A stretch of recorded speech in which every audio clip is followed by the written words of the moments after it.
Justamente para conversar al respecto, saludo con gusto a Valeria Mendiola, ella es coordinadora y colaboradora de México. ¿Cómo vamos, Valeria? Bienvenida. Hola, Stephanie, gracias. Oye, pues platícanos, a ver, el sector informal genera 2 de cada 3 empleos, esto sale desde el gobierno, ¿cómo lo ven ustedes?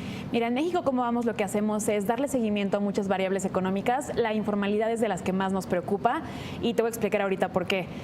Como en la noticia anterior que comentabas, que el presidente hace un par de horas salió a decir que fue un muy buen mes para la generación de empleo formal octubre, y es una realidad. Sin embargo, seguimos insistiendo en el tema porque más de la mitad de la población ocupada sigue en el sector informal y es algo negativo tanto para los trabajadores porque no tienen acceso a prestaciones de seguridad social, no tienen acceso a pensión, acceso a IMSS, ese tipo de cosas, y además también es una mala cosa para la economía porque la productividad y la informalidad están muy ligadas. Entonces, como decías, esto de los 2 de 3 empleos son informales, según las cifras del gobierno, pero estos empleos son muy poco productivos, ¿no? Si tú analizas el PIB, por ejemplo, vemos que el sector informal produce alrededor de 25% del PIB, ¿no? Mientras la otra mitad de los trabajadores, menos de la mitad de los trabajadores, producen 75% del PIB. Entonces, es un tema que está repercutiendo muy negativamente a nivel nacional.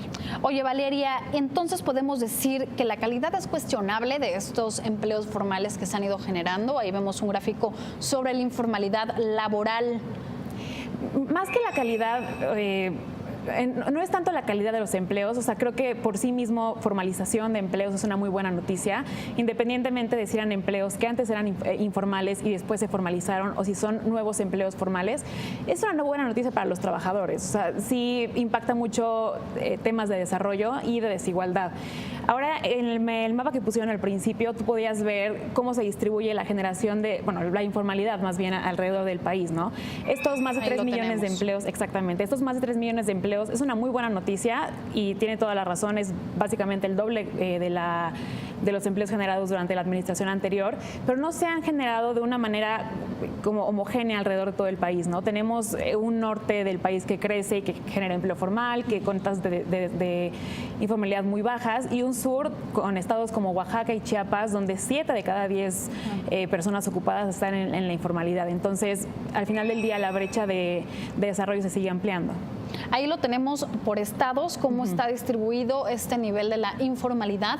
Ahora, es también interesante conocer cuáles son los salarios que se perciben. Entiendo que más o menos un empleo formal recibe el 50% más salario que uno informal. Ese es un tema también. Creo que cuando hablamos de empleo formal muchas veces no se toman en cuenta que las prestaciones son parte también del salario, ¿no? O sea, nos tendemos mucho a enfocarnos en los ingresos monetarios que se reciben, cuando si agregamos además prestaciones de salud, de seguridad social, la verdad es que es muchísimo más redituable. Claro. El tema con el empleo informal es que la formalización es carísima, o sea, hay que pagar ISR, hay que pagar aportaciones patronales, hay que hacer muchísimos pagos extra que al final para los patrones no resulta tan conveniente hacerlo. Entonces, si bien para el sector informal, por ejemplo, tal vez los salarios no son tan altos, igual y para el patrón le conviene más. Y también la persona dice, bueno, no me quitan ISR, entonces pues mejor no me formalizo. Entonces, ahí es un tema de disminuir los costos de la formalidad para poder mejorar en este sentido. ¿Qué otros retos tenemos ante este nivel de informalidad? ¿La brecha de género? La brecha de género es muy importante. La informalidad en las mujeres es muy superior a la de los hombres. En definitiva, yo creo que pero el mayor reto de todos es pensar en la informalidad como una falta de Estado de Derecho. O sea, hablamos mucho sobre la informalidad y esta cifra de 50% ni siquiera nos impacta tanto cuando nos debería de impactar muchísimo, porque ser formal no es algo para el patrón de si quieres, si no quieres, si te parece bien. Es una obligación. O sea, por la ley, la formalización es algo obligatorio. Justo por estas mismas cosas han incrementado las multas desde la reforma laboral para todas las personas que